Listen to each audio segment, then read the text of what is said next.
Hello everyone, this is Sai. Welcome to social science channel. మనం ఈరోజు class 10th social స్టడీస్లో హిస్టరీలో చాప్టర్ 4 ద ఏజ్ ఆఫ్ ఇండస్ట్రియలైజేషన్ని continue చదువుతున్నాం అనమాట. అంతకంటే ముందు మనం ఈ చాప్టర్లో ఏం చదివినామో ఒకసారి రికాల్ చేద్దాం అనమాట. మనము 2 పిక్చర్స్ గురించి అర్థం చేసుకున్నాం, తర్వాత ప్రోటో ఇండస్ట్రియలైజేషన్ గురించి అర్థం చేసుకున్నాం, తర్వాత ఫ్యాక్టరీస్ ఇంగ్లాండ్లో ఎట్లా వచ్చినాయో అర్థం చేసుకున్నాం. తర్వాత ఇది ఏదైతే పేస్ ఆఫ్ ఇండస్ట్రియల్ చేంజ్ ఉందో అది మనకు స్లోగా ఉంది, దాని గురించి తెలుసుకున్నాం, రీజన్స్ కూడా. తర్వాత మనకు స్టీమ్ ఇంజన్ని 1781లో జేమ్స్ వాట్ తయారు చేస్తాడు. తర్వాత మనం హ్యాండ్ లేబర్ అలాగే స్టీమ్ పవర్ మధ్య ఉన్న ఫైటింగ్ గురించి చదువుకున్నాం. తర్వాత ఈ ఇండస్ట్రియలైజేషన్ రావడం వల్ల వర్కర్స్కి అడ్వాంటేజా డిసడ్వాంటేజో కూడా చదువుకున్నాం. తర్వాత స్పిన్నింగ్ జెన్నీ అనమాట 1764లో జేమ్స్ హార్గ్రివర్స్ మనకు తయారు చేసినాడు అనమాట. ఇక్కడ వరకు మనం ప్రీవియస్ వీడియోస్లో డిస్కస్ చేసుకున్నాం అనమాట. ఇప్పటి వరకు మనం ఏం డిస్కస్ చేసినాం? ఇంగ్లాండ్లో ఇండస్ట్రీస్ ఎలా వచ్చినాయి, అక్కడ వర్కర్స్ యొక్క పరిస్థితి ఏమి, దాని గురించి చదువుకున్నాం. అర్థమవుతుందా? అంటే వెస్టర్న్ పర్స్పెక్టివ్ గురించి మనం ఇప్పటి వరకు చదువుకుంటూ వచ్చినాం అనమాట. ఓకేనా? ఇప్పుడు కాలనీస్ అంటే ఇండియాలో ఏం జరిగిందో, ఇండస్ట్రియలైజేషన్ వచ్చినాక, ఇండస్ట్రియలైజేషన్ రాకముందు ఏం జరిగిందో ఇప్పుడు మనం ఇండియా పర్స్పెక్టివ్తో చదువుకున్నాం అనమాట ఈ చాప్టర్. ఇప్పటి వరకు వెస్టర్న్ పర్స్పెక్టివ్ ప్రకారం యూరప్లో ఇంగ్లాండ్లో ఇండస్ట్రీస్ ఎలా వచ్చినాయి, ఆ ఇండస్ట్రీస్ రావడం వల్ల వర్కర్స్కి బెనిఫిటా అడ్వాంటేజా, ప్రోటో ఇండస్ట్రియలైజేషన్ అంటే ఏమి, అవంతా చదువుకున్నాం అనమాట. ఇప్పుడు మనము ఇండియాలో ఇండస్ట్రియలైజేషన్ ఎలా జరిగిందో దాని గురించి చదువుకోబోతున్నాం అనమాట. హెడ్డింగ్ అర్థమైందా? Industrialisation in the colonies. ఎందుకంటే మన ఇండియా కూడా ఒక కాలనీనే కదా అనమాట. ఏ కంట్రీకి? బ్రిటన్కి అనమాట. Let us now move to India to see how a colony ఇండస్ట్రియలైజెస్.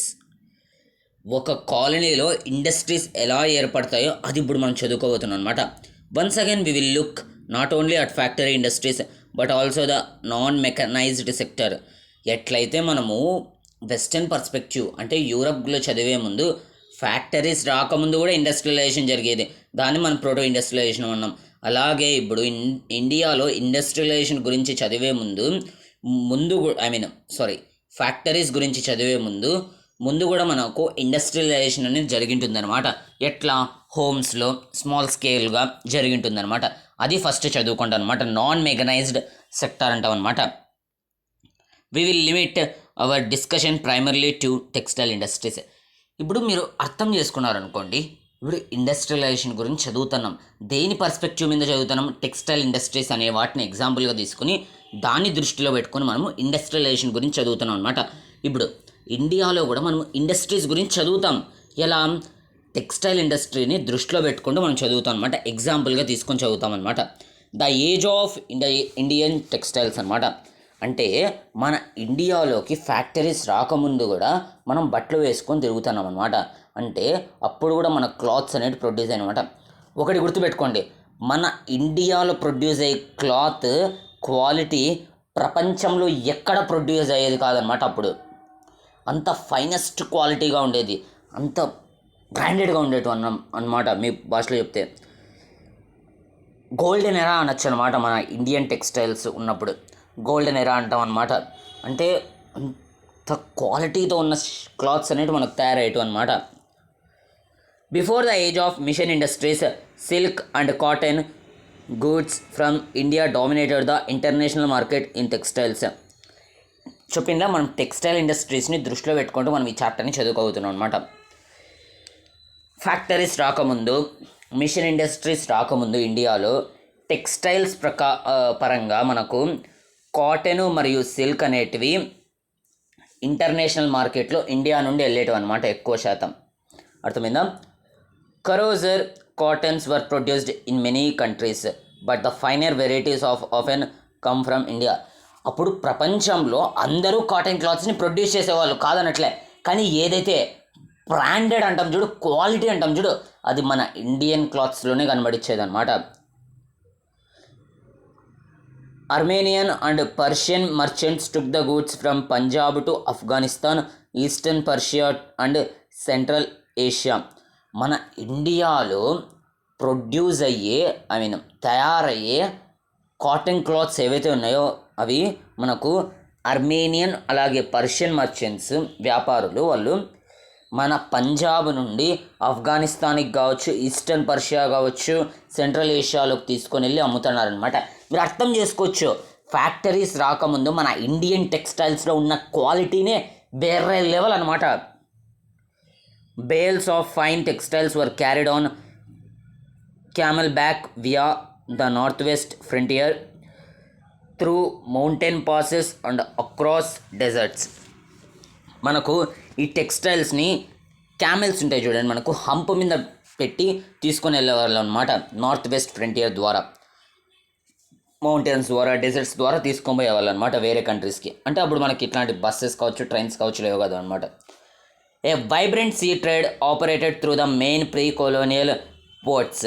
మనకి ఎక్కువగా ఇది ఏదైతే ఇండియా నుండి కాటన్ క్లాత్స్ని వేరే కంట్రీస్కి ఎక్కువగా తీసుకొని వెళ్ళాలి అనమాట. ఎందుకంటే ఫైనెస్ట్ క్వాలిటీ అట్లాంటిది అనమాట మన ఇండియన్ టెక్స్టైల్స్ది క్వాలిటీ అనేది. ఇది ఎక్కువగా శాతం క్యామెల్స్ మీద జరుగుతుంది. ఇప్పుడే చదువుకున్నాం, via north west frontier through mountains and deserts. కానీ ఎక్కువ శాతం మనకు ఇది ఏదైతే ఇండియన్ ట్రేడ్, ఇండియా నుండి కాటన్ క్లాత్స్ వేరే కంట్రీస్కి వెళ్ళడం ఏదైతే ట్రేడ్ ఉందో అది మనకు ఎక్కువగా సీ పోర్ట్స్ ద్వారా జరిగేదన్నమాట. For example, Surat on the Gujarat coast connected Indian to the Gulf and Red Sea ports. ఇప్పుడు మనకు ఇక్కడ స్టోరీ మీరు అర్థం చేసుకోవడానికి ట్రై చేయండి.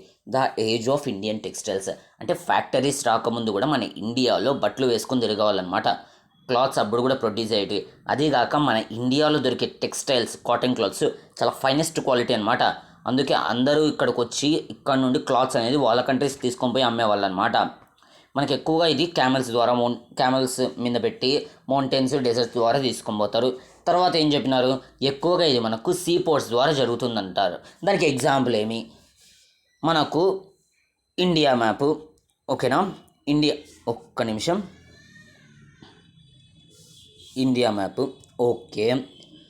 మనకు గుజరాత్లోని ఈ సైడ్ వస్తుంది, గుజరాత్లోని సూరత్ పోర్టు నుండి మనకు western side Gulf, Red Sea పోర్ట్స్ని కనెక్ట్ చేస్తుంది అనమాట.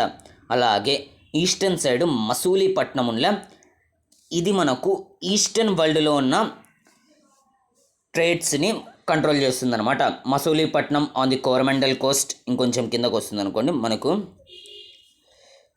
ఇక్కడ వస్తుంది మనకు మసూలీపట్నం అనేది. And Hooghly in Bengal had trade links with south east Asian ports అనమాట. అలాగే మనకి ఇక్కడ బెంగాల్లో మనకు ఇక్కడ ముందు బంగ్లాదేశ్ అనేది మన ఇండియాలో కలుస్తున్నప్పుడు ఇక్కడ హుగ్లీ సీపోర్ట్ అనేది ఉంది. దాని ద్వారా మనకు ట్రేడ్స్ అనేవి జరిగేటవి అనమాట. ముఖ్యంగా ఇది గుర్తుపెట్టుకోండి, మనకు మిషన్స్ రాకముందు, ఫ్యాక్టరీస్ రాకముందు మన ఇండియాలో కాటన్ క్లాత్స్ అనేటివి ప్రొడ్యూస్ అయ్యేటివి అనమాట. ఫ్యాక్టరీస్ రాకముందు కూడా మన ఇండియాలో కాటన్ క్లాత్స్ అనేవి ప్రొడ్యూస్ అయ్యేటివి, అవి వేరే కంట్రీస్కి కూడా తీసుకొని పోతారు. ఎక్కువ శాతం మనకు ఈ ట్రేడ్ ప్రాసెస్ అనేది సీ పోర్ట్స్ ద్వారా జరుగుతుందన్నమాట. సూరత్, మసూలీపట్నం, హుగ్లీ వీటి ద్వారా మనకు ఈ ట్రేడింగ్ ప్రాసెస్ అనేది జరిగేదన్నమాట ముందు మన ఇండియాలో, ఓకేనా.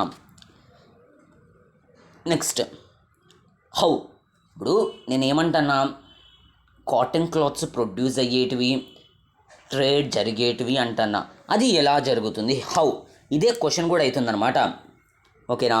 A variety of Indian merchants and bankers were involved in this network of export trade. ఈ ట్రేడ్లో చాలామంది ఇండియన్ మర్చెంట్స్ కావచ్చు, బ్యాంకర్స్ కావచ్చు, చాలామంది ఇన్వాల్వ్ అయి ఉన్నారనమాట. Financing, production, carrying goods and supplying exporters, వీళ్ళందరూ మనకు ఈ ట్రేడ్ ప్రాసెస్లో ఇన్వాల్వ్ అయి ఉన్నారనమాట. Supply merchants linked the port towns to the inland reasons. ఇప్పుడు మనకు ఇక్కడ ఏం చెప్తున్నారు, ఇక్కడ పోర్ట్ ఉంది కదా మనకు, ఈ పోర్ట్ మనకు టౌన్స్కి లింక్ అయ్యేటివి అనమాట. రోడ్స్ అనేటివి కావచ్చు, వాటిని లింక్ చేసేవాళ్ళు అనమాట ఇన్లాండ్ రీజన్స్లోకి. ఎందుకు, ట్రాన్స్పోర్ట్ అనేది త్వరగా జరిగే దానికనమాట. ఇది ఫస్ట్ది. They gave advances to weavers.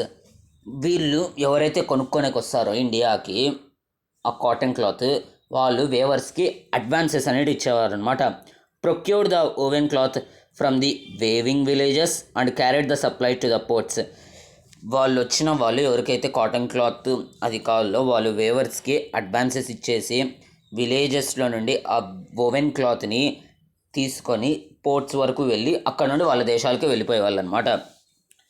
At the port the big shippers and export merchants had brokers who negotiated the price and bought goods from the supply merchants operating inland. మనకు port దగ్గర కొంతమంది port దగ్గరే ఉండి ఈ big షిప్పర్స్ కావచ్చు, export merchants కావచ్చు దగ్గర brokers అనే వాళ్ళు ఉంటారనమాట. ఆ బ్రోకర్స్ ఈ ఇన్లాండ్లో ఉన్న వేవర్స్ దగ్గరకు వచ్చి ఇది ఎంత మొత్తం మాకు అని బేరాలారి తీసుకొని పోయేవాళ్ళు అనమాట. ఆ గూడ్స్ని అక్కడ తీసుకొని పోయేవాళ్ళు అనమాట పోర్ట్స్కి. ఇట్లా మనకు ఇండియాలో ట్రేడ్ అనేది జరుగుతుందన్నమాట. మొత్తం స్టోరీని ఒకసారి రీకాల్ చేద్దాం. ఏం జరుగుతుంది? కాలనీస్లో ఇండస్ట్రియలైజేషన్ గురించి చదువుదాం అనుకుంటున్నాం.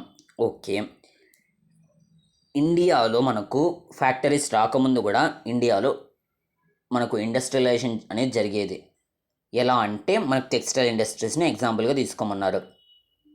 మన ఇండియాలో టెక్స్టైల్ క్లాత్స్ అనేవి అప్పుడు కూడా ప్రొడ్యూస్ అయ్యేవి అనమాట. కాటన్ క్లాత్స్ అనేవి అప్పుడు కూడా ప్రొడ్యూస్ అయ్యేవి. అవి చాలా ఫైనెస్ట్ క్వాలిటీతో ఉండేవి అనమాట. అందుకే చాలామంది వ్యాపారులు మన ఇండియాకు వచ్చి ఆ క్లాత్ని కొనుక్కొని వాళ్ళ దేశాలకు వెళ్ళి అమ్మేవాళ్ళు అనమాట. Suppose Armenian and Persia merchants to clothes from Punjab to Afghanistan, central Asia అక్కడ తీసుకొని వెళ్ళి అమ్ముతున్నారు అనమాట. ఇది ఎలా జరిగేదంటే ఎక్కువ శాతం మనకు పోర్ట్స్ నుండి జరిగేదన్నమాట. సూరత్, మసూలీపట్నము, తర్వాత హుగ్లీ ఈ పోర్ట్స్ ద్వారా జరిగేదన్నమాట. ఎలా జరిగేది అంటే వీళ్ళు ఎవరైతే మనకు ఈ ట్రేడ్ ప్రాసెస్లో చాలామంది ఇండియన్ మర్చెంట్స్ కావచ్చు, బ్యాంకర్స్ కావచ్చు చాలామంది ఇన్వాల్వ్ అయి ఉన్నారనమాట. ప్రొడక్షన్ని ఫైనాన్సింగ్ చేయడం, తర్వాత ఈ వస్తువుల్ని పోర్ట్స్ వరకు తీసుకొని పోవడం, తర్వాత ఎక్స్పోర్టర్స్ని కలవడం, ఇదంతా మనకు చాలామంది ఉన్నారనమాట ఈ ట్రేడ్ ప్రాసెస్లో. ఈ సప్లై మర్చెంట్స్ పోర్ట్స్ నుండి ఎక్కడైతే మనకు ప్రొడక్షన్ అనేది జరుగుతుందో దానికి వరకు లింక్ చేసేవాళ్ళు అనమాట. రోడ్స్ అనేవి వేసేవాళ్ళు అనమాట. తర్వాత వేవర్స్కి అడ్వాన్సెస్ అనేది ఇచ్చేవాళ్ళు అనమాట. ఎవరు? మనకు ఈ మర్చెంట్స్ వాళ్ళు. అలా అడ్వాన్సెస్ ఇవ్వడం వల్ల వాళ్ళు క్లోత్ అనేది వాళ్ళకి అమ్ముతారని ఒక హోప్ అనమాట. తర్వాత ఆ ఓవెన్ క్లాత్ ఏదైతే ఉందో మనకు కాటన్ క్లాత్ ప్రొడ్యూస్ అయినది దాన్ని వాళ్ళు పోర్ట్స్ వరకు తీసుకుపోయేవాళ్ళు అనమాట. కొంతమందికి బేజారయ్యి పోర్ట్స్ దగ్గరే ఉంటారు. వాళ్ళు ఏం చేస్తారు, మనకు ఈ బ్రోకర్స్ని పెట్టుకునే వాళ్ళు అనమాట. వాళ్ళు వేవర్స్ దగ్గరికి వెళ్ళి బేరాలాడి ఆ ఓవెన్ క్లాత్ని పోర్ట్స్ వరకు తీసుకొని వచ్చేవాళ్ళు అనమాట. ఇది మనకు స్టోరీ. ఎప్పుడు? బ్రిటిషర్స్ రాకముందు. అర్థమవుతుందా? బ్రిటిషర్స్ రాకముందు అనమాట. ఓకేనా? ఇప్పుడు బ్రిటిషర్స్ వచ్చినాక ఇదేదైతే ఇండస్ట్రియలైజేషన్ మనకు ఇదేదైతే ఒక ప్రాసెస్ కావచ్చు, ఇదంతా డెవలప్ అయి ఉందో అదంతా మొత్తం చెడిపోతుందన్నమాట. By the 1750s this network controlled by Indian merchants was breaking down. ఇప్పటి వరకు మనం ఏదైతే చదివినామో ఇదంతా మనకు ఇండియన్ మర్చెంట్స్ కంట్రోల్ చేసినారనమాట.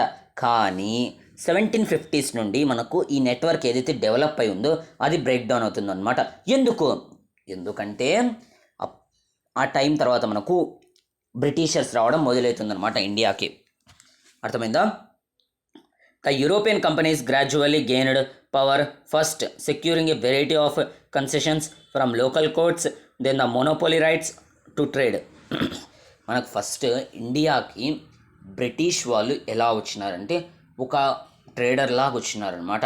ఇలా బ్రిటన్ క్వీన్ ఒక చార్టర్ అకౌంట్ అనేది ఇచ్చేస్తుంది అనమాట ఈస్ట్ ఇండియా కంపెనీకి, వెళ్ళి అక్కడ ట్రేడ్ అనేది చేసుకోమని. అర్థమవుతుందా? చార్టర్ అంటే మనకు ఈస్ట్ ఇండియా కంపెనీ ఒక్కటే వెళ్తుందనమాట. ఇంకే కంపెనీస్ దాన్ని ఫాలో అన్నమాట. అర్థమైందా? మనకు యూరోపియన్ కంపెనీస్ వచ్చినాయి, గ్రాడ్యువల్గా పవర్ అనేది పొందింది. ఫస్ట్ ఏం చేసింది? వెరైటీ ఆఫ్ కన్సెషన్స్ అంటే ఒప్పందాలు అనేవి చేసుకుంది అనమాట ఇండియాకి వస్తేనే. ఎవరితో అంటే లోకల్ కోర్ట్స్ కావచ్చు, లోకల్ కోర్ట్స్తో ఒప్పందం అనేది చేసుకుంది. ఎలా? మేము ఇకపై నుండి మీ ఏరియాలో ట్రేడింగ్ అనేది చేసుకుంటాం అని ఒప్పందం అనేది చేసుకుంది. తర్వాత ఎట్లో చార్టర్ అనేది ఉందన్నమాట. వాళ్ళ బ్రిటన్ నుండి ఇంకా వేరే కంపెనీలు వచ్చి ఇండియాలో వ్యాపారం అనేది చేయరు, అలా మోనోపోలీ రైట్స్ కూడా ఇచ్చినాయి అనమాట. తర్వాత ఏం జరిగింది, this resulted in a decline of the old ports of Surat and Hooghly through which local merchants had operated.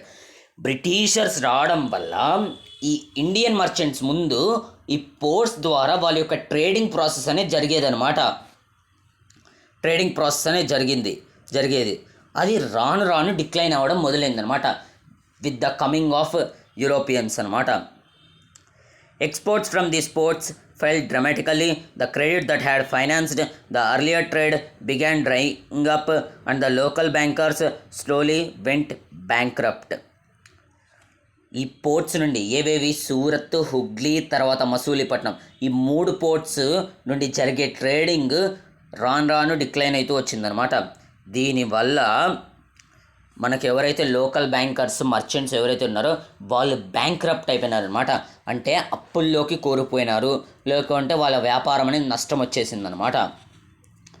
In the last years of the 17th century, the gross value of trade that passed through Surat and has been 16 million. By the 1740s its had slumped to ₹3 million. ఇప్పుడు ఇంకొకసారి మనం స్టోరీని connect చేసి try చేద్దాం. మనము కాలనీస్లో industrialisation ఎలా జరిగిందో చదువుకోబోతున్నాం అనమాట. ఇండస్ట్రియలైజేషన్ కాలనీస్లో ఎలా జరిగింది, సపోజ్ ఇండియాలో ఇండస్ట్రియలైజేషన్ ఎలా జరిగింది అంటే ఫ్యాక్టరీస్ అవి ఎలా వచ్చినాయి దాని గురించి చదువుదాం అనుకున్నాం. అంటే ఫ్యాక్టరీస్ రాకముందు కూడా ఇండియాలో కాటన్ క్లాత్స్ అనేవి ప్రొడ్యూస్ అయ్యేవి, అవి ఫైనెస్ట్ క్వాలిటీవి. తర్వాత ఈ కాటన్ క్లాత్స్ వ్యాపారులు మన ఇండియాకు వచ్చి తీసుకొని పోయేవాళ్ళు అనమాట, వాళ్ళ దేశాలకి. ఎక్కువగా మనకు ఈ సీ పోర్ట్స్ ద్వారా జరిగేదనమాట. ఆ ట్రేడింగ్ ప్రాసెస్ ఎలా జరిగేది, ఈ సీ పోర్ట్స్ని ఇన్లాండ్ రీజియన్స్ ఎక్కడైతే వేవర్స్ ప్రొడ్యూస్ చేస్తున్నారో వాటిని కనెక్ట్ చేసేవాళ్ళు. తర్వాత ఈ వేవర్స్కి అడ్వాన్సెస్ ఇచ్చేసేవాళ్ళు అనమాట. ఓవెన్ క్లాత్ తీసేసుకుంటారు, లేకపోతే బ్రోకర్స్ని అపాయింట్ చేసుకునే వాళ్ళు అనమాట. ఇలా మనకు ట్రేడింగ్ ప్రాసెస్ అనేది జరిగింది. ఈ మొత్తం నెట్వర్క్ ఏదైతే స్ట్రాంగ్ అయి ఉందో, ఏదైతే డెవలప్ అయి ఉందో, ఇది మనకు బ్రేక్ అవుతుందన్నమాట. ఎప్పుడు, with the coming of Europeans అనమాట. బ్రిటిషర్స్ రావడంతో మనకు ఈ సిస్టమ్ అనేది బ్రేక్ డౌన్ అవుతుందన్నమాట. బ్రిటిషర్స్ ఇక్కడికి రాగానే లోకల్ కోర్ట్స్తో కన్సెషన్స్ అనేవి ఇప్పించుకుంటుంది. తర్వాత మోనోపోలీ రైట్స్ ఉంటాయన్నమాట చార్టర్ అకౌంట్ వల్ల. తర్వాత వచ్చేసి ఈ బ్రిటిషర్స్ రావడం వల్ల మనకి ఏవైతే ముందు సూరత్, మసూలిపట్నం, హుగ్లీ ఉందో ఆ పోర్ట్స్ నుండి జరిగే ట్రేడింగ్ ప్రాసెస్ డిక్లైన్ అయిందన్నమాట. ఆ పోర్ట్స్ నుండి జరిగే ట్రేడింగ్ ప్రాసెస్ మీద డిపెండ్ అయిన మర్చెంట్స్, అలాగే ఇండియన్ బ్యాంకర్స్ వాళ్ళు బ్యాంక్రప్ట్ అయిపోయినారు అనమాట. వాళ్ళ యొక్క వ్యాపారం అనేది నష్టం వచ్చేసింది అనమాట. దీనికి ఎగ్జాంపుల్ ఏమి అంటే 17th centuryలో లాస్ట్ ఇయర్స్లో 17th century అంటే 1600 to 1699 అనమాట. ఆ సెంచరీలో లాస్ట్ ఇయర్స్ అంటే 1691 నుండి 1699 మధ్యలో సూరత్లో మనకు 16 million ట్రేడ్ అనేది జరిగేదనమాట. అదే 1740sకి 3 million పడిపోయిందనమాట మనకు ట్రేడ్ వాల్యూ అనేది. అర్థమైందా? దీన్ని బట్టి మనం అర్థం చేసుకోవచ్చు, బ్రిటిషర్స్ రావడం వల్ల ఓల్డ్ పోర్ట్స్ అనేవి డిక్లైన్ అయినాయి. ఆ ఓల్డ్ పోర్ట్స్ మీద డిపెండ్ అయిన ఇండియన్ బ్యాంకర్స్, మర్చెంట్స్ బ్యాంక్రప్ట్ అయిపోయినారు. ఇది నేను ఎలా చెప్పగలను? 17th century లాస్ట్ ఇయర్స్లో ట్రేడ్ వాల్యూ అనేది 16 million ఉన్నా, అదే 1740sకి వచ్చేసరికి అది 3 million అయిపోయిందనమాట. దీన్ని బట్టి నేను చెప్పగలను అనమాట సీ పోర్ట్స్ యొక్క ట్రేడింగ్ ప్రాసెస్ డిక్లైన్ అయినట్టు. ఇప్పుడు నేనేమంటున్నా, పోర్ట్స్ అనేటివి డిక్లైన్ అయినాయి. ఏ పోర్ట్స్? సూరత్, మసూలిపట్నము, హుగ్లీ. వీటి నుండి ముందు ఇండియన్ బ్యాంకర్స్, ఇండియన్ మర్చెంట్స్ వ్యాపారం చేసేవాళ్ళు. ఓకే, ఇప్పుడు బ్రిటిషర్స్ వచ్చినారు కదా, వాళ్ళు కూడా ఒక కంపెనీగా వచ్చినారు కదా, వాళ్ళు కూడా ఒక ట్రేడర్గా వచ్చినారు కదా, వాళ్ళు కూడా బిజినెస్ చేయాల్సి వస్తుంది కదా. మళ్ళీ వాళ్ళు ఏ పోర్ట్స్ నుండి చేస్తారు అంటే, వాళ్ళు కొత్త పోర్ట్స్ని డెవలప్ చేసినారనమాట. While Surat and Hooghly decayed, Surat, Hooghly యొక్క కథ అనేది ఫినిష్ అయిపోయింది. Bombay and Calcutta grew. Surat, Hooghly, Masulipatnam ports అనేటివి కథ ఫినిష్ అయిపోయింది. ఈ బ్రిటిషర్స్ బొంబాయి అలాగే కల్కత్తా పోర్ట్స్ డెవలప్ చేసిందనమాట. మనకు ఈ బ్రిటిషర్స్కి బొంబాయి అనేది మనకు రూపీస్కి దొరుకుతుంది అనమాట బ్రిటిషర్స్కి. అప్పటి రోజుల్లో 10 రూపీస్ అంటే ఇప్పటి రోజుల్లో ₹1,00,00,000తో సమానం అన్నమాట. అర్థమైందా? ఆ బొంబాయి పోర్ట్ని డెవలప్ చేస్తారు, అలాగే క్యాల్కతా పోర్ట్ని కూడా డెవలప్ చేస్తారు అనమాట. ఆ పోర్ట్స్ ద్వారా బ్రిటిషర్స్ తమ యొక్క ట్రేడ్ అనేది చేయించుకునే వాళ్ళు అనమాట. This shift from the old ports to the new once was an indicator of the growth of colonial power. మనం దీన్ని బట్టి ఏమర్థం చేసుకోవచ్చు, బ్రిటిషర్స్ రాకముందు ఏవైతే ఇండియాలో పోర్ట్స్ ఫస్ట్ ప్లేస్లో ఉన్నాయో, బ్రిటిషర్స్ రాగానే ఆ పోర్ట్స్ డిక్లైన్ అయ్యి కొత్త పోర్ట్స్ వచ్చినాయి అంటే బ్రిటిషర్స్ స్ట్రాంగ్ అవుతున్నారన్నమాట ఇండియాలో. అర్థమైందా? Trade through the new ports came to be controlled by European companies. ఇప్పుడు ఏవైతే న్యూ పోర్ట్స్ క్యాల్కతా మరియు బొంబాయి పోర్ట్స్ ఏవైతే ఉన్నాయో వాటి ద్వారా ట్రేడ్ ప్రాసెస్ అనేది మనకు ఈ కంపెనీస్ ద్వారా, ఏవి యూరోపియన్ కంపెనీస్ ద్వారా కంట్రోల్ అయ్యేటు అనమాట. And was carried out in European ships. అలాగే ఆ ట్రేడ్ ప్రాసెస్ కూడా యూరోపియన్ షిప్స్లోనే చేసేవాళ్ళు అనమాట. While many of the old trading houses collapsed, those that wanted to survive had to now operate within a network shaped by European trading companies. Old ports decline అయ్యాయంటే దాని మీద depend అయిన వాళ్ళు కూడా bankrupt అయిపోయినారు. ఇంకా ఎవరైనా వాళ్ళ యొక్క వ్యాపారం కంటిన్యూ చేయాలి అనుకుంటా అంటే అప్పుడు వాళ్ళు ఇండియన్ బ్యాంకర్స్, మర్చెంట్స్, వాళ్ళు ఈ బ్రిటిషర్స్ ఏదైతే కొత్త నెట్వర్క్ ఏర్పాటు చేసినారో ట్రేడింగ్లో, ఆ నెట్వర్క్ కింద వాళ్ళు బతకాల్సి ఉంటుందన్నమాట. ఆ యూరోపియన్ కంపెనీస్ చెప్పినట్టు వింటూ బతకాల్సి ఉంటుందన్నమాట. అర్థమైందా? How did this changes affect the life of weavers and other artisans? ఇప్పుడు మనం ఎవరి గురించి ఎక్కువగా మాట్లాడుతున్నామో, ఇప్పుడు ఇండియన్ మర్చెంట్స్ గురించి మాట్లాడుతున్నాం, ఇండియన్ బ్యాంకర్స్ గురించి మాట్లాడుతున్నాం.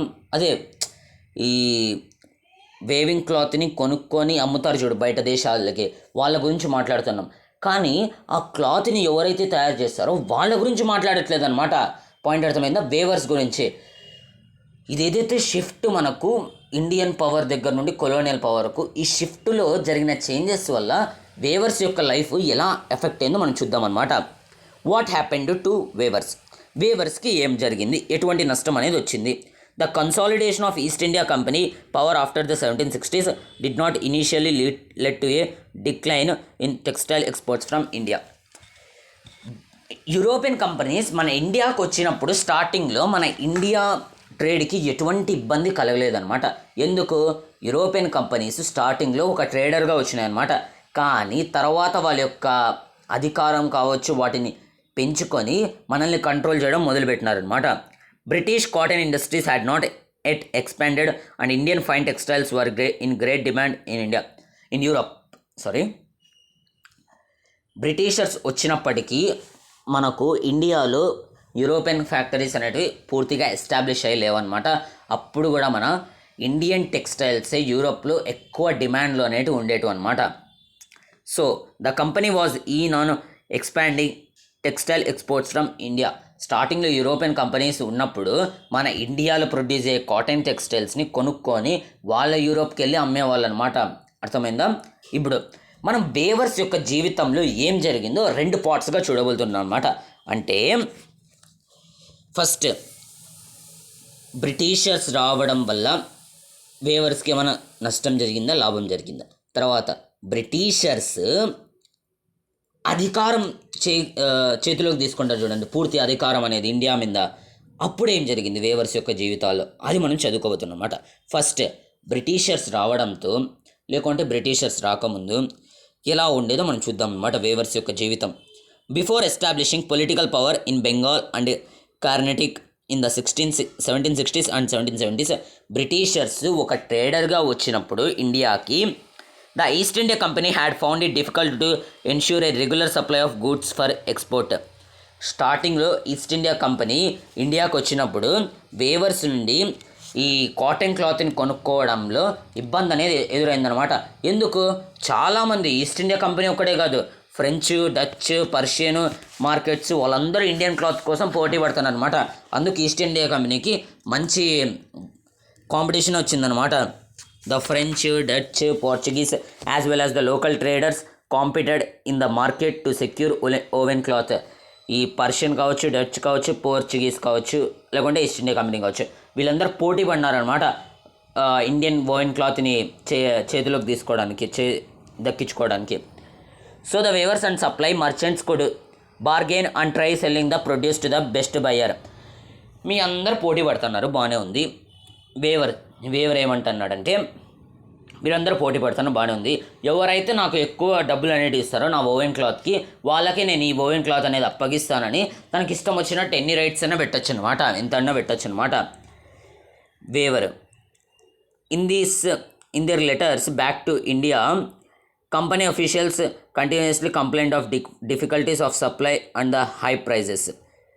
కానీ కొన్ని రోజుల తర్వాత మనకు లండన్ నుండి కొన్ని ఉత్తరాలు అనేవి వస్తాయన్నమాట. సప్లై ఒకసారి వస్తుంది, ఒకసారి రాదు, అలాగే ఈ కాస్ట్ అనేది ఎక్కువైతుంది అని మనకు లెటర్స్ అనేవి వస్తాయన్నమాట లండన్ నుండి.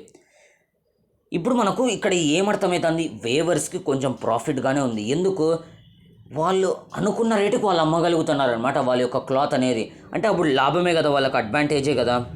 However once the East India company established political power, it could asset A monopoly right to trade. ఇప్పుడు చూడండి, ఒక్కసారి ఇంకా ఈస్ట్ ఇండియా కంపెనీ అధికారంలోకి వచ్చేసరికి ట్రేడ్ మీద తన జన్మ హక్కుగా ఏర్పరచుకుందనమాట, ట్రేడ్ మీద అధికారాన్ని. ఇప్పుడు ఎవరు ఫ్రెంచ్ లేరు, డచ్ లేదు, పోర్చుగీస్ లేరు, మొత్తం వాళ్ళే అనమాట. It proceeded to develop a system of management and control that would eliminate competition. ఇప్పుడు ఈస్ట్ ఇండియా కంపెనీ ఒక మంచి ప్లాన్ అనేది వేసింది అనమాట. ఎటువంటి ప్లాన్, ఈ కాంపిటీషన్ ఏదైతే ఉందో ఫ్రెంచ్, పోర్చుగీస్, డచ్, ఈ కాంపిటీషన్ అనేది మనకు ఉండకూడదు. ఆ కాంపిటీషన్ ఉండుకోకుండా ఏం చేయాలంటే ఒక సిస్టమ్ ఆఫ్ మేనేజ్మెంట్ని డెవలప్ చేసిందనమాట. దాంట్లో మనకు కాంపిటీషన్ ఎలిమినేట్ అవుతుంది.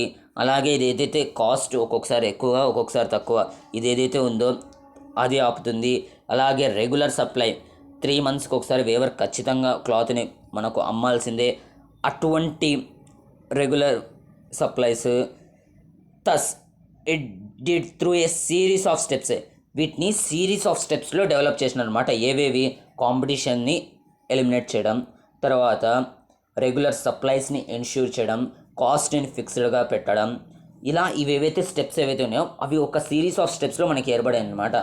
ఫస్ట్ వచ్చేసి the company tried to eliminate the existing traders and brokers connected with the cloth trade and establish a more direct control over the weaver. ఈ companies, East India Company first ఎవరైతే వాళ్ళకు కాంపిటీటర్స్గా ఉన్నారో ఈ trading ప్రాసెస్లో first వాళ్ళని eliminate చేయాలనుకుందనమాట ఈ cloth trade నుండి.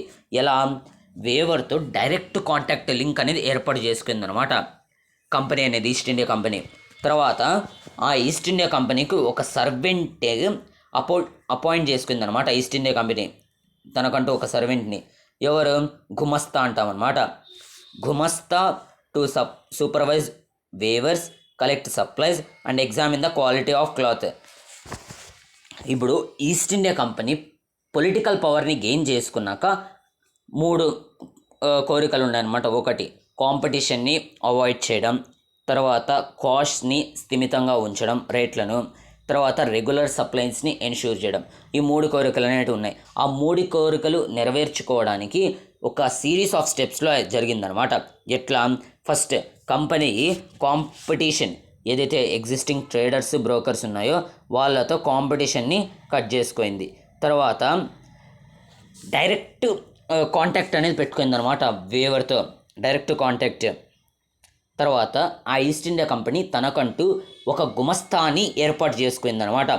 ఆ గుమస్తా వేవర్స్ని సూపర్వైజ్ చేస్తాడనమాట.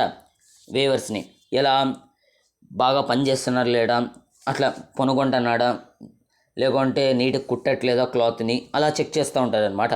అలాగే సప్లై కరెక్ట్గా ఉందా లేదా, తర్వాత క్వాలిటీ ఎలా ఉంది, వేవర్ మనల్ని ఏమైనా మోసం చేయట్లేదా లేదా, ఇలా గుమస్తా అనేవాడు చెక్ చేస్తూ ఉన్నవాడు అనమాట. గుమస్తా is a person who was appointed as a paid servant by the East India Company to ensure that the quality of the cloth is good and to supervise workers and to regulate regular supplies అనమాట. ఇది గుమస్తా యొక్క పని అనమాట. Second ఏం చేసినారు, it prevented company weavers from dealing with other buyers. ఇప్పుడు వేవర్స్తో direct contact పెట్టుకున్నాం, తర్వాత ఆ వేవర్స్ని చూస్తూ ఉండడానికి ఒక కన్ను వేసి ఉంచడానికి గుమస్తాను ఏర్పాటు చేసినాం, బాగానే ఉంది. ఆ వేవరు మనతో ఒక్కటే వ్యాపారం చేయాలి, ఇంకే ఏ బయర్స్తో చేయకూడదు. అప్పుడు ఏం చేయాలి అంటే ముందుగా అడ్వాన్స్ అనేది ఇచ్చేయాలన్నమాట వేవర్కి. అలా ఇవ్వడం వల్ల ఆ వేవరు ఇంకొక ఆర్డర్ అనేది తీసుకోవడం అనమాట. అడ్వాన్స్ అనేది ఇచ్చేసినాం అనుకో, ఆర్డర్ అనేది తీసుకోవడం అనమాట. ఆ గుమస్తా ఈస్ట్ ఇండియా కంపెనీ దగ్గర నుండి డబ్బులు తీసుకొని పోయి వేవర్కి ఇస్తాడనమాట. గుర్తుపెట్టుకో, అడ్వాన్స్ అనేది ఇస్తున్నాం, నువ్వు ఖచ్చితంగా మా కంపెనీకే క్లాత్ అనేది అమ్మాలన్నమాట. అలా చెప్పేవాళ్ళనమాట. One way of doing this was through the system of advances చెప్పిన. Once and order was placed, ఒక్కసారి వేవరు అడ్వాన్స్ తీసుకొని ఆర్డర్ ఫిక్స్ అయిందనుకో, the weavers were given loans to purchase the raw material for the production. ఆ వచ్చిన advances weavers raw material కొనుక్కోవడానికి వాడుకోవచ్చు. Those who took loans had to hand over the cloth they produce to the gomastha. ఎవరైతే గుమస్తాస్ దగ్గర నుండి advances తీసుకున్నారో, loans అనేటివి తీసుకున్నారో, వాళ్ళు ఖచ్చితంగా ప్రొడ్యూస్ అయిన క్లాత్ని గుమస్తాస్కి అమ్మాలన్నమాట. ఇంకెవ్వరికి అమ్మడానికి వీలు లేదనమాట. They could take it to any other cloth, they could not take it to any other cloth trader అనమాట. ఒక్కసారి గుమస్తా వాళ్ళకు అడ్వాన్స్ ఇచ్చినారనుకో, 600 అయినా ఆ వేవరు ఖచ్చితంగా ప్రొడ్యూస్ అయిన క్లాత్ని గుమస్తాకి అమ్మి తీరాలన్నమాట. వేరే ట్రేడర్కి అమ్మడానికి వీలు లేదనమాట. ఓకేనా. As loans flowed in and the demand for fine textiles expanded, weavers eagerly took the advances hoping to earn more. తమ యొక్క క్లాత్స్కి డిమాండ్ పెరిగేసరికి, ఎక్స్పాండ్ అయ్యేసరికి రేట్ అవి వర్కర్స్ ఆశతో ఎక్కువగా రేట్ అనేది ఇస్తున్నారు, కాబట్టి తీసేసుకుందాం డబ్బులని అడ్వాన్సెస్ అనేటివి ఎక్కువ తీసేసుకునే వాళ్ళు అనమాట. తర్వాత వాళ్ళు బాధపడాల్సి వస్తుందన్నమాట. ఎందుకు, అడ్వాన్స్ తీసుకున్నాను ఖచ్చితంగా మన నెత్తి మీద ఒక భారం అనేది ఉంటుందన్నమాట. గుమస్తాకి త్వరగా మన ఆర్డర్ అనేది ఇచ్చేయాలి అన్న భయము అట్లాంటివి ఉంటాయన్నమాట. అదిగాక ఈ గుమస్తా కూడా ఆ వేవర్స్ని కూర్చోనేకి సమయమే ఇచ్చేవాడు కాదనమాట. Many weavers had small plots of land which they had earlier cultivated along with weaving, and to produce from this took care of their family needs. ముందు ఈ బ్రిటిషర్స్ రాకముందు కావచ్చు, వీళ్ళు పొలిటికల్ పవర్ గెయిన్ చేసుకోకముందు కావచ్చు, ఈ వేవర్స్ తమ యొక్క పని చేసుకుంటూ కాటన్ క్లాత్స్ని కుడుతూ, అలాగే తమ యొక్క చిన్న చిన్న భూముల్లో అగ్రికల్చర్ కూడా చేసుకునే వాళ్ళు అనమాట. కానీ now they had to lease out the land and devout all the time of weaving. కానీ ఇప్పుడు అడ్వాన్స్ అనేది తీసుకున్నారు గుమస్తాస్ నుండి, కాబట్టి 600 అయినా వాళ్ళు వర్క్ చేయక తప్పదనమాట. గుమస్తాస్ కోసం వాళ్ళ యొక్క ప్లాట్స్లో అగ్రికల్చర్ చేసుకోవడానికి కూడా వాళ్ళు టైం ఇచ్చేవాళ్ళు కదనమాట gomasthas. Weaving in fact required the labour of the entire family with children and women all engaged in different stages of the process. సర్లే నేను అడ్వాన్స్ తీసుకున్నా, సర్లే కష్టపడదాం, నేను ఒకటే కష్టపడతానులే ఈ వేవింగ్ ప్రాసెస్లో, మిగిలిన నా ఫ్యామిలీని మొత్తం అగ్రికల్చర్కి పంపిద్దాం మన యొక్క భూమిలో అనుకుంటే వేవరు అలా చేయడానికి వీలు లేదనమాట. ఎందుకంటే ఈ వేవింగ్ ప్రాసెస్లో మనకు మొత్తం ఫ్యామిలీ ఇన్వాల్వ్ అయ్యాల్సి వస్తాండి అనమాట. కాటన్ క్లాత్ని తయారు చేసే ప్రాసెస్లో మొత్తం ఫ్యామిలీ ఇన్వాల్వ్ అయ్యి వస్తాండి అనమాట. ఇలా వేవర్స్ అడ్వాన్స్ తీసుకొని చాలా తప్పనేది చేసినారనమాట. నువ్వు కాటన్ క్లాత్ తయారు చేస్తావా సస్తావా అన్నట్టు మాట్లాడేవాళ్ళనమాట గుమస్తాస్. Soon, however, in many villages there were reports of clashes between weavers and gumastas. గుమస్తా కొట్టేవాడు అనమాట వేవర్స్ని. అలా ఈ ఆర్డర్ అనేది త్వరగా అలా ఫోర్స్ చేయడం వల్ల మనం చాలా ప్రదేశాల్లో గుమస్తాకి అలాగే వేవర్కి గొడవలు అనేది మనం చూడొచ్చు అనమాట. Earlier supply merchants had very often lived with in the weaving villages and had a closed relationship with the weavers, looking after their needs and helping them in times of crisis. కానీ ముందు merchants, మన Indian merchants ఆ వేవర్స్ని అస్సలు ఇబ్బంది పెట్టేవాడు కాదనమాట. ఎందుకు, ఆ వేవర్కి ఏదైనా సమస్య ఉందనుకో మనకు చెప్తాడు, మనోడే కాబట్టి మనం వింటాము. కానీ వాడు గుమస్తాకు చెప్పగలడా? గుమస్తా వెళ్ళి ఈస్ట్ ఇండియా కంపెనీకి చెప్పలేడు. కాబట్టి ఆ గుమస్తా ఖచ్చితంగా వాడిని ఫోర్స్ చేసి చెప్తాడనమాట. నువ్వు ఓవెన్ క్లాత్ని ఇస్తావా లేకుంటే సస్తావా అంటాడనమాట గుమస్తా ఆ వేవర్తో. అర్థమవుతుందా? అదే మన యొక్క ఇండియన్ మర్చెంట్స్ అనుకో, కొంచెం లేట్ అయినా సరేలే రేపి అంటారనమాట. ఏం తిట్టరు కొట్టారనమాట. The new gomasthas were outsiders. కానీ ఈ గుమస్తాస్ కొంచెం క్రూరులు, అలాగే అవుట్ సైడర్స్ ఎక్కువ మంది మనకు బ్రిటన్ వాళ్ళే అనమాట, బ్రిటిషర్సే అనమాట.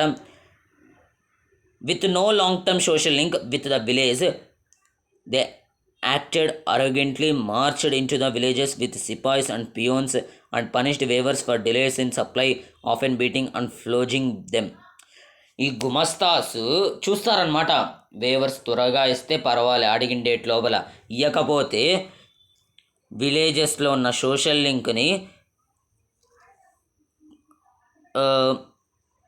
సోషల్ లింక్ డెవలప్ చేసుకునే వాళ్ళు, తర్వాత విలేజెస్లోకి సిపాయిస్ని దింపేవాళ్ళు. ఈ గుమస్తాసు సిపాయిల్ని దింపి ఆ సిపాయిలతో ఆ వేవర్స్ని హింసించేవాడు అనమాట.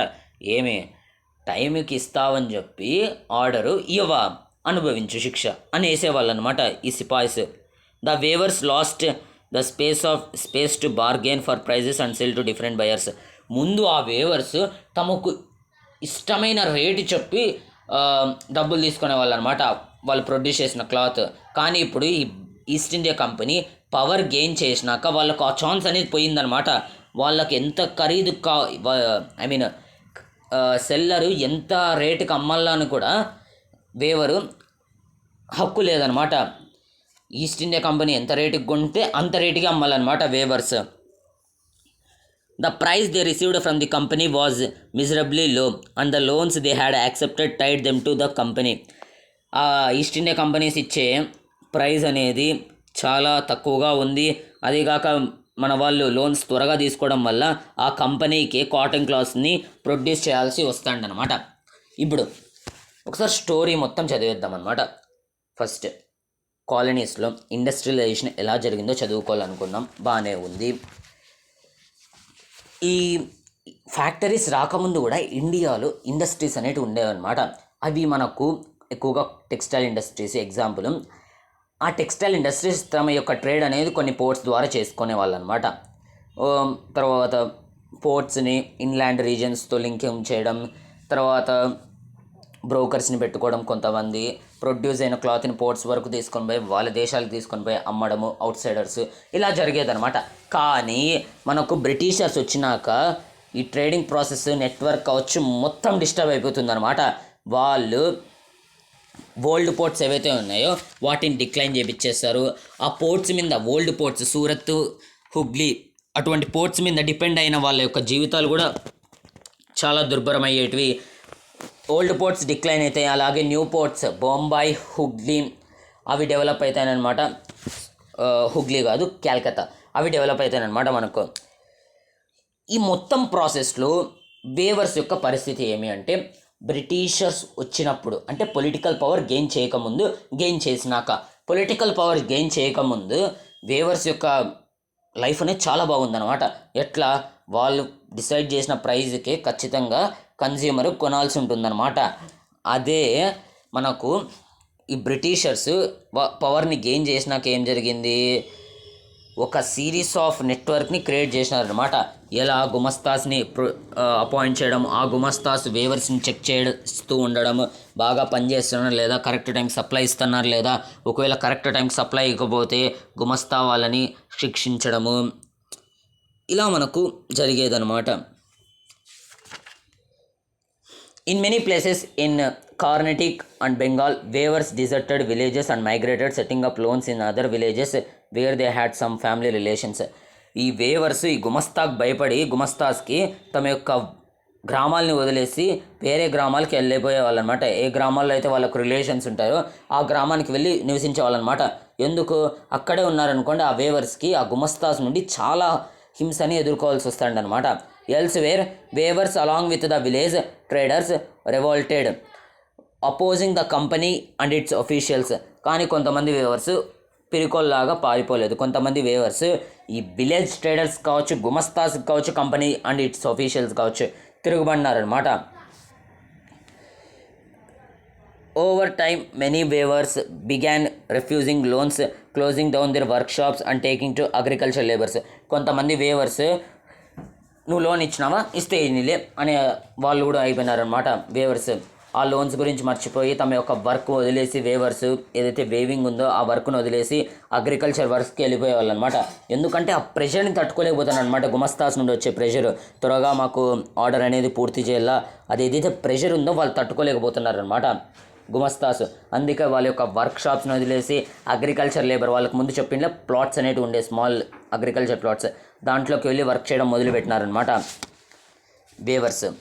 తర్వాత ఇప్పుడు చదివినాం ఇండియాలో ఫ్యాక్టరీస్ రాకముందు ఇండస్ట్రియలైజేషన్ ఎలా జరిగేది. ఈ బ్రిటిషర్స్ వచ్చినాక ఓల్డ్ సీపోర్ట్స్ డిక్లైన్ అయినాయి, న్యూ సీపోర్ట్స్ వచ్చినాయి. వర్కర్స్ యొక్క వేవర్స్ యొక్క జీవితము, బ్రిటిషర్స్ పొలిటికల్ పవర్ గెయిన్ చేయకముందు చాలా బాగుంది, పొలిటికల్ పవర్ గెయిన్ చేసినాక చాలా దుర్భరం అయిపోయింది అనమాట. ఇప్పుడు ఫ్యాక్టరీస్ అంటే ఇప్పటి వరకు మనకు ఇండియా నుండి క్లాత్ అనేది తీసుకొని పోయేవాళ్ళు అనమాట బ్రిటిషర్స్, ఈస్ట్ ఇండియా కంపెనీ వాళ్ళు. కానీ ఇప్పుడు బ్రిటన్ నుండే ఇంగ్లాండ్ నుండే మనకు క్లాత్ అనేది ఇండియాలోకి డంప్ చేయడం మొదలు పెడతారనమాట. అదే మనం ఇప్పుడు చదువుకోబోతున్నాం అనమాట. మాంచెస్టర్ కమ్స్ టు ఇండియా అంటే మాంచెస్టర్ అనేది బ్రిటన్లో ఒక ప్లేస్. ఆ ప్లేస్లో ఉన్న ఇండస్ట్రీస్లో ప్రొడ్యూస్ అయిన మెటీరియల్ కాటన్ క్లాత్ మన ఇండియాకు వస్తుందన్నమాట. హెడ్డింగ్ అర్థమైందా? మాంచెస్టర్ అనేది ఒక ప్లేస్ బ్రిటన్లో, ఆ ప్లేస్లో ఉన్న ఇండస్ట్రీస్ ప్రొడ్యూస్ అయిన కాటన్ క్లాత్ మన ఇండియాకి వస్తుందన్నమాట. In 1772 Henry Patullo, a company official, had ventured to say that the demand for Indian textiles could never reduce. ఇప్పుడు మనకు 1772లో ఒక అతడు చెప్పినాడు అనమాట. ఎవరంటే హెన్రీ పటోల్. ఏమన్నాడంటే ఇండియన్ టెక్స్టైల్స్కి ఉన్న డిమాండ్ ఎప్పటికీ అంతమవుదనమాట. ఎందుకంటే ఇండియన్ టెక్స్టైల్స్ అనేవి గోల్డ్, అట్లే డైమండ్స్, ప్లాటినం అనమాట, ఎప్పటికీ డిక్లైన్ అవ్వవు. వాళ్ళ యొక్క ప్రొడక్షన్ అనేది, వాళ్ళ డిమాండ్ అనేది ఎప్పుడూ డిక్లైన్ అవ్వదు అనమాట. ఇండియన్ టెక్స్టైల్స్ ప్రపంచంలోనే రాజుగా బతుకుతాయి అనమాట. అంటే ఇండియన్ కాటన్ క్లాత్ని పొగుడుతున్నాడు అనమాట. ఆ కాటన్ క్లాత్కి ఉండే డిమాండ్ ఎప్పుడు తగ్గిపోదు అనమాట అన్నాడు హెన్రీ పటోల్. ఇప్పుడు దాటికి మోయ్ చేపిద్దాం అనమాట మనము. Since no other nation produced goods of the same quality, India produce చేసే కాటన్ క్లాత్ అటువంటి క్వాలిటీ ఇంకే కంట్రీ ప్రొడ్యూస్ చేయలేదన్నమాట వరల్డ్లో, అటువంటి క్వాలిటీతో కాటన్ క్లాత్ని. At by the beginning of the 19th century we see the beginning of a long decline of textile exports from India. కానీ 19th century begin అయ్యేసరికి మన ఇండియాలో ప్రొడ్యూస్ అయ్యే కాటన్ క్లాత్ యొక్క డిమాండ్ అనేది రాను పడిపోతూ వస్తుందన్నమాట. అంటే మన ఇండియాలో ఉన్న టెక్స్టైల్స్ యొక్క డిమాండ్ అనేది రాను పడిపోతూ వస్తుంది. ఇప్పుడు హెన్రీ పటోల్ ఏం చెప్తున్నాడు? ఇండియా యొక్క టెక్స్టైల్స్ యొక్క డిమాండ్ ఎప్పటికీ పడిపోదన్నమాట, రాజులాగా బతుకుతుందని చెప్పినాడు హెన్రీ పటోల్. ఎప్పుడు? 1772లో. కానీ అతడు చెప్పినది ఫాల్స్ అయిపోయింది అనమాట statement. In 1811 to 1812 piece goods accounted for 33% of India's exports. By 1850-51 it was no more than 3%. 1811 మరియు 12 ఆ సంవత్సరాలలో ఇండియా నుండి టెక్స్టైల్స్ 33% అనేటివి వెళ్ళేవన్నమాట. 33% అనేది వెళ్ళేటివి. కానీ అదే ఎక్స్పోర్ట్ రేటు 1850-51 వచ్చేసరికి 3%కి తగ్గిపోతుంది అనమాట. 3% కూడా ఉండదు అనమాట, దానికంటే తక్కువే అనమాట. ఎందుకు తగ్గిపోయింది అంటే, ఎక్స్పోర్ట్ ఎందుకు తగ్గిపోయింది? ఇండియా నుండి వెళ్ళే టెక్స్టైల్స్ వేరే కంట్రీస్కి ఎందుకు ఆ ఎక్స్పోర్ట్ అనేది తగ్గిపోయింది? ఎందుకంటే మాంచెస్టర్ కమ్స్ టు ఇండియా అనమాట answer. Why did this happen? ఎందుకు ఇది జరిగింది? ఈ ఎక్స్పోర్టులో ఇంత డిక్లైన్ ఎందుకు జరిగింది? What were its implications? వాటి యొక్క ప్రభావాలేమి? వాటి గురించి మనం ఇప్పుడు చదువుకోబోతున్నాం అన్నమాట. ఖచ్చితంగా క్వశ్చన్ వస్తుంది. What were the reasons for the decline of Indian textiles in the beginning of the 19th century? ఓకేనా? How the Manchester comes to India, అట్లా కూడా క్వశ్చన్ అడగచ్చు అనమాట. ఇప్పుడు ఏం జరుగుతుందో మనకు చెప్దాం అనమాట, ఒక స్టోరీ రూపంలో చెప్తా. అదే మనకి ఇక్కడ ఇచ్చినారనమాట. ఆల్రెడీ మనం ఈ స్టోరీ 3rd చాప్టర్లో చదువుకున్నాం అనమాట. ఇది మన ఇండియా, ప్రియమైన ఇండియా. ఇంగ్లాండ్లో ఇండస్ట్రీస్ రాకముందు మన ఇండియా నుండి కాటన్ టెక్స్టైల్స్, కాటన్ క్లోత్ బాగా వెళ్ళేదన్నమాట. అక్కడ వాళ్ళు కూడా బాగా వేసుకొని తిరిగేవాళ్ళు అనమాట. కానీ ఇంగ్లాండ్లో ఇండస్ట్రీస్ మొదలైనాక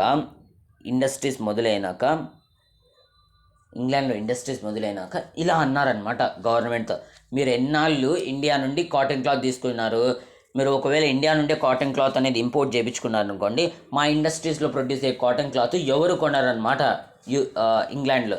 కాబట్టి మీరు ఫస్ట్ ఇండియా నుండి వచ్చే కాటన్ క్లాత్ని డిక్లైన్ చేయండి, ఇండియా నుండి కాటన్ క్లాత్ కొనుక్కోవద్దండి అని చెప్తున్నారనమాట ఇండస్ట్రియలిస్ట్.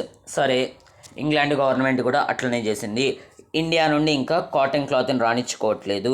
ఓకే, దీని తర్వాత ఏం జరుగుతుందో చూద్దాం. అంతవరకు ఒకసారి చదువుదాం అనమాట. As cotton industries developed in England, industrial groups began worrying about imports from other countries. Cotton industries ఇంగ్లాండ్లో రావడంతో ఇండస్ట్రియలిస్ట్ ఇంగ్లాండ్ గవర్నమెంట్ని వేడుకోయింది, బయట నుండి మన కంట్రీలోకి ఇంకా ఇంపోర్ట్స్ని రానిద్దు, ఒకవేళ నువ్వు రానిచ్చినావు అనుకోండి మా యొక్క ప్రొడక్షన్ ఏదైతే జరుగుతుందో దానికి నష్టం అనేది వస్తుంది, మా యొక్క వస్తువుల్ని ఎవరు కొనుక్కోరు, కాబట్టి ఇండియా నుండి వచ్చే టెక్స్టైల్ క్లాత్ని వెంటనే ఆపేయి అని చెప్పినారనమాట ఇండస్ట్రియలిస్ట్. సరే, ఇండియన్ మర్చెంట్స్ ఏమనుకున్నారు, సరేలే వాళ్ళు బయట వాళ్ళు కొనుక్కోవట్లేదు, ఇంకా మనకు వేరే కంట్రీస్ అనేవి ఉన్నాయి, ఇంగ్లాండ్ వాళ్ళు కొనుక్కోకపోతే ఏమవుతుంది, ఇంగ్లాండ్ అయినా మనకు ఉండేది కంట్రీ, వేరే కంట్రీస్ ఉన్నాయి, అదిగాక మన ఇండియాలో కూడా మన యొక్క క్లాత్ అనేది అమ్మచ్చు అని ఇండియన్ మర్చెంట్స్, ట్రేడర్స్ మనసుని కొంచెం కుదుర్చుకున్నారనమాట. కానీ ఆ ఇండస్ట్రీస్, ఇంగ్లాండ్లో ఉన్న ఇండస్ట్రీస్ వాళ్ళ కంట్రీలో ఒక్కటే కాటన్ క్లాత్ అమ్మితే వాళ్ళు సంతోషపడరు అనమాట. వాళ్ళు ప్రొడ్యూస్ చేసే కాటన్ క్లాత్ వరల్డ్లో మొత్తం అమ్మాలన్నమాట, వాళ్ళు మొత్తం వేసుకోవాలన్నమాట. అందుకోసం ఏం చేసింది, మాంచెస్టర్ అనేది ఒక ప్లేస్, ఆ ప్లేస్లో ఉన్న ఇండస్ట్రీస్ తమ యొక్క కాటన్ క్లాత్ని వేరే కంట్రీస్కి కూడా అమ్ముతుందన్నమాట. ఇండియన్ క్లాత్ని అవాయిడ్ చేస్తుందన్నమాట, వేరే కంట్రీస్ కొన్ని చేస్తుందన్నమాట. సరేలే, అన్ని కంట్రీస్ నుండి మన యొక్క డిమాండ్ ఏదైతే ఉందో మన ఇండియన్ టెక్స్టైల్స్కి అది ఇంగ్లాండ్ వాళ్ళు లాగేసుకున్నారు, బాగానే ఉంది. కానీ మన ఇండియాలో ఇప్పటికీ మనకు మన ఇండియన్ క్లాత్ మన ఇండియాలోనే అమ్ముకోవచ్చు అని మనసుని ఓదార్చుకున్నారు ఇండియన్ ట్రేడర్స్, మర్చెంట్స్. కానీ ఆ మాంచెస్టర్లో ఉండే ఇండస్ట్రియలిస్ట్ ఇప్పటికీ తగ్గలేదు, ఏమి తమ యొక్క ప్రొడ్యూస్డ్ కాటన్ క్లాత్ని ఇండియాలోకి డంప్ చేద్దాం అనుకున్నారనమాట. అంటే ఇండియన్ ట్రేడర్స్, మర్చెంట్స్ దగ్గర నుండి తమ యొక్క ఇండియన్ మార్కెట్ని కూడా లాగేసుకోవాలనుకున్నారనమాట ఈ యూరోపియన్స్. ఎంత పెద్ద ప్లాన్ వేసినారో అట్లే. They persuaded the government to impose import duties on textiles so that the Manchester goods could sell in Britain without facing many competition from outside. చెప్పిందా, ఇంగ్లాండ్లోని industries, especially Manchester industries, England government మీద force అనేది పెట్టింది India నుండి ఇంపోర్ట్స్ని రాణించుకోవద్దని. అందుకు ఇంపోర్ట్స్ని ఆపేసింది మాంచెస్టర్ ఇండస్ట్రియలిస్ట్స్ యొక్క ప్రెషర్ వల్ల England government. At the same time the industrialist persuaded the East India Company to sell British manufacturers in Indian market as well. అలాగే ఆ మాంచెస్టర్ ఇండస్ట్రియలిస్ట్ తాము ప్రొడ్యూస్ చేసిన ఇండస్ట్రియల్ గూడ్స్ని ఇండియాలో అమ్మాలి అనుకుందనమాట ఈస్ట్ ఇండియా కంపెనీ ద్వారా. అందుకు ఏం చేసింది, exports of British cotton goods increased dramatically in the early 19th century begin అవ్వడంతో బ్రిటన్ నుండి కాటన్ క్లాత్ ఎక్కువగా ఇండియాలోకి డంప్ చేసినారనమాట. At the end of the 18th century there had been virtually no import of cotton piece goods into India. But by 1850, cotton piece goods constituted over 31% of the value of Indian imports, and by the 1870s this figure was over 50%. British manufacturers ఎవరైతే Manchester industrials ఎవరైతే ఉన్నారో వాళ్ళు తమ యొక్క గూడ్స్ని ఇండియాలో కూడా అమ్మాలనుకున్నారు. అందుకు 19th centuryలో మొత్తం కాటన్ క్లాత్ని డంప్ చేస్తారనమాట. అదే 18th century యొక్క చివరికి చూసినాం అనుకోండి, ఎండింగ్లో చూసినాం అనుకోండి, ఎటువంటి కాటన్ క్లాత్ చిన్న బట్ట ముక్క కూడా ఇండియాలోకి వచ్చేది కాదనమాట. కానీ 1850స్కి వచ్చేసరికి మనకు 31% అనేది కాటన్ క్లాత్ అనేది ఇండియాలోకి ఇంపోర్ట్ అయ్యేదన్నమాట. అలాగే 1870స్కి వచ్చేసరికి అది 50%. అంటే మొత్తం ఇంగ్లాండ్లో జరిగిన ప్రొడక్షన్లో, కాటన్ క్లాత్ యొక్క ప్రొడక్షన్లో సగము ఇండియాలోకి ఇంపోర్ట్ చేసేవాళ్ళు అనమాట. Cotton weavers in India thus faced 2 problems at the same time. ఈ కాటన్ వీవర్స్ ఎవరైతే క్లాత్ని తయారు చేస్తారో వాళ్ళకు 2 రకాల సమస్యలు అనేవి ఉన్నాయన్నమాట. ఒక సమస్య అయితే అర్థమైపోయింది, వాళ్ళ యొక్క మార్కెట్ అనేది వాళ్ళు పోగొట్టేసుకున్నారు, మాంచెస్టర్ ఇండస్ట్రీస్ అది ఆక్రమించుకున్నారు, అది అర్థమైపోయింది, అదొక సమస్య. ఇంకో సమస్య ఏమి అంటే ఈ లోకల్ మార్కెట్స్, ఇండియన్ మార్కెట్స్ కూడా వాళ్ళ నుండి లాగేసుకోవడం మొదలుపెట్టినారు. ఎట్లా? ఆ మాంచెస్టర్ వస్తువుల్ని ఇండియాలోకి డంప్ చేస్తూ ఈ లోకల్ మార్కెట్స్ని కూడా కాటన్ వీవర్స్ నుండి లాగేసుకున్నారు, ఇండియాలోని కాటన్ వీవర్స్ నుండి.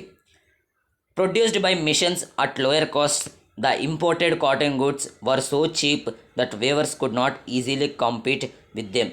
ఈ వేవర్స్ చేతులతో తయారు చేస్తారు కాబట్టి వాళ్ళు అమ్మే కాటన్ క్లాత్ని ఎక్కువ రేటుకి అమ్ముతారు. కానీ మాంచెస్టర్ ఇండస్ట్రీస్ మిషన్స్తో తయారు చేపిస్తారు కాబట్టి కాటన్ క్లాత్ని తక్కువ ప్రైస్కి అమ్ముతారనమాట. ఇప్పుడు మనకు ప్రజల యొక్క సైకాలజీ తెలుసు అనమాట, ఏవైతే తక్కువ ఖరీదులో ఉంటాయో అవే కొనుక్కుంటారనమాట. అలా అని వేవర్స్ తమ యొక్క క్లాత్ యొక్క ప్రైస్ని తగ్గించలేరు, దానివల్ల వాళ్ళకు నష్టం అనేది వస్తుందన్నమాట.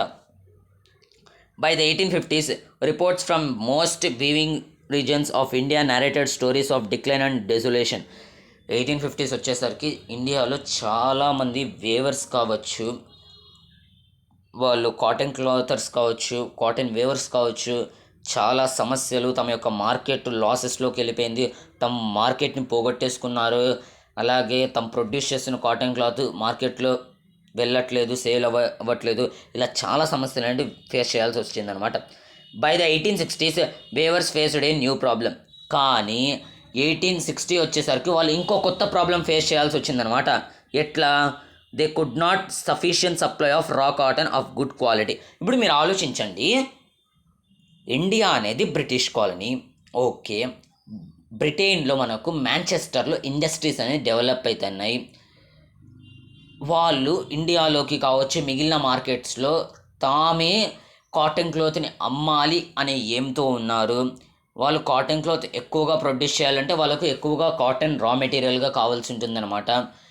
ఎక్కువగా రా మెటీరియల్ ఎక్కడి నుండి వస్తుందని వాళ్ళు ఆలోచించింటే ఇండియా నుండి వస్తుందని అనుకున్నారనమాట.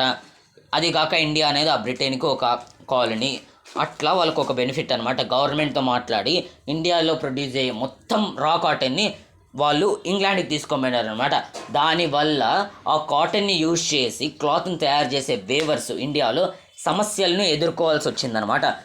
కాటన్ లేనప్పుడు వాళ్ళు క్లాత్స్ని తయారు చేయలేరనమాట కాటన్ వేవర్స్ ఇండియాలో. Civil war broke out and cotton supplies from the US were cut off. చెప్తానులే, కాటన్ క్లాత్ ఎక్కడి నుండి వస్తుందని మాంచెస్టర్ వాళ్ళు ఆలోచిస్తుంటే అప్పటి వరకు వాళ్ళకు US నుండి వచ్చేదనమాట కాటన్ రా మెటీరియల్ అనేది. Britain turn to India. మనకు యుఎస్లో సివిల్ వార్ అనేది ఒకప్పుడు జరుగుతుందన్నమాట డ్యూ టు సమ్ రీజన్స్. ఆ సివిల్ వార్ జరగడం వల్ల మాంచెస్టర్కి రా కాటన్ అనేది తగ్గిపోతుందన్నమాట రావడము. అందుకు ఆ మాంచెస్టర్ ఇండస్ట్రీస్ మొత్తం ఇండియా వైపు టర్న్ చేస్తుందన్నమాట. ఇలా కాటన్ మాకు ఎక్కడ దొరుకుతుంది? ఇండియాలో దొరుకుతుంది కాబట్టి ఇండియాలో కాటన్ మొత్తం మేము నూకేసుకోవాలి, మేమంతా వాడేసుకోవాలి అని చూస్తుందన్నమాట. అందుకే రా కాటన్ ఎక్స్పోర్ట్స్ ఇండియా నుండి ఇంక్రీజ్ అయిపోయినాయి అనమాట మనకు. అందుకే రా కాటన్ యొక్క ప్రైస్ అనేది తగ్గిపోయిందనమాట. Weavers in India are starved of supplies and forced to buy raw cotton at exorbitant prices. ఇప్పుడు మీరు అర్థం చేసుకోవచ్చు, మన ఇండియాలో ఎక్కువగా ప్రొడ్యూస్ అయ్యే మెటీరియల్ మనం బయట దేశాలకి చాలా తక్కువ ప్రైజెస్ మీద అమ్మినప్పుడు మన ఇండియాలో ఆ మెటీరియల్ యొక్క క్వాంటిటీ అనేది తగ్గిపోతుంది. అప్పుడు మన ఇండియాలో ఆ మెటీరియల్ని ఎక్కువ ఖరీదుకి అమ్ముతాం అనమాట. అదే ఇక్కడ కూడా జరిగింది. మన ఇండియాలో రా కాటన్ అనేది ఎక్కువగా ప్రొడ్యూస్ అవుతుందని రా కాటన్ మనము ఇంగ్లాండ్ వాళ్ళకి అమ్మేసినాం అనమాట, మాంచెస్టర్ ఇండస్ట్రీస్కి. కానీ మన ఇండియాలో కూడా కాటన్ వీవర్స్ అనే వాళ్ళు ఉన్నారనమాట. వాళ్ళు కూడా కాటన్ క్లాత్ని ప్రొడ్యూస్ చేస్తారనమాట. వాళ్ళు రా కాటన్ని కొనుక్కోవడానికి వెళ్తే వాళ్ళకేమో చాలా ప్రైసెస్ చెప్పేస్తాను అనమాట, చాలా ఖరీదు అనేది చెప్పేస్తాను అనమాట. In this situation weaving could not pay. ఈ సిచ్యువేషన్లో వేవర్స్కి విసుగొచ్చేసింది అనమాట. వాళ్ళకు సరిగ్గా వాళ్ళ క్లాత్ని అమ్మడానికి మార్కెటే దొరకట్లే, వాళ్ళ వేవింగ్ క్లాత్ ఎవరు కొనుక్కోవడంలే. అలాగే వేరే కొత్త క్లాత్ని తయారు చేద్దామంటే రా కాటన్ వాళ్ళకి ఎక్కువ ఖరీదులో దొరుకుతుంది, వాళ్ళ స్తోమతకి తగినట్టు లేదు రా కాటన్ యొక్క ప్రైజ్. వాళ్ళు వేవింగ్ బిజినెస్ వదిలేయాలనుకున్నారనమాట. Then by the end of the 19th century, weavers and other crafts people faced at another problem. అదిగాక వేవర్స్ ఇండియాలో ఇంకా ఇండస్ట్రీస్ ఫ్యాక్టరీస్ ఎస్టాబ్లిష్ చేయలేదు బ్రిటిష్ వాళ్ళు. ఇప్పటికే వేవర్స్కి కళ్ళు తిరుగుతున్నాయి అనమాట, ఏం చేయాలో అర్థమే కావట్లేదు అనమాట. కానీ 19th century ఎండింగ్ వచ్చేసరికి, అంటే 1890s అట్లా వచ్చేసరికి వేవర్స్కి కొత్త సమస్య అనేది మొదలైందనమాట. వాళ్ళు ఇప్పటి వరకు బ్రిటన్లో ఎస్టాబ్లిష్ అయిన ఇండస్ట్రీస్ నుండి ఫుల్ కాంపిటీషన్ ఎదుర్కోవాల్సి వస్తుందన్నమాట. కానీ ఇప్పుడు బ్రిటిష్ వాళ్ళు ఇండియాలోనే ఇండస్ట్రీస్ మొదలు పెట్టేసినారనమాట. దానివల్ల మిషన్ గూడ్స్ మార్కెట్స్లో మనకు దోమలు కనబడించినట్టు కనబడిచ్చేసిన అనమాట. How could weaving industries possibly survive? ఇప్పుడు బ్రిటన్లో ఇండస్ట్రీస్ ఎస్టాబ్లిష్ అయితేనే మన ఇండియాలోని వేవర్స్ సర్వైవ్ అవ్వలేకపోయినారు. కానీ ఇప్పుడు ఇండియాలోనే ఇండస్ట్రీస్ ఎస్టాబ్లిష్ అయినాయి. ఇప్పుడు వేవర్స్ పరిస్థితి ఏమి, అది మనం నెక్స్ట్ వీడియోలో చదువుకోబోతున్నాం అనమాట. అలాగే మీకు ఒక డౌట్ వస్తుంది, ఇప్పుడు ఇండియాలో ఇండస్ట్రీస్ అనేవి ఎస్టాబ్లిష్ చేసినారు, బ్రిటిష్ వాళ్ళు ఎస్టాబ్లిష్ చేసినారా, మన ఇండియా వాళ్ళు ఎస్టాబ్లిష్ చేసినారా? ఆ క్వశ్చన్ మీకు వదిలేసి వెళ్తాను అనమాట. ఎవరు ఎస్టాబ్లిష్ చేసినారో ఆలోచించండి అనమాట. ఓకేనా? ఈ వీడియోలో ఎక్స్ప్లెయిన్ చేసే టాపిక్స్ మీకు బాగా అర్థమైంటే వీడియోని లైక్ చేయండి, మీ ఫ్రెండ్స్ అండ్ ఫ్యామిలీ మెంబర్స్కి షేర్ చేయండి, సబ్స్క్రైబ్ చేసుకోవడం అస్సలు మర్చిపోద్దాడు అనమాట. నిజంగా అర్థమైంటే వీడియోని ఒక లైక్ చేయండి, కామెంట్ బాక్స్లో డౌట్స్ ఉంటే టైప్ చేయండి, మీ డౌట్స్ అనేవి క్లారిఫై చేస్తామన్నమాట. ఓకేనా? Stay connected, keep learning with social science channel.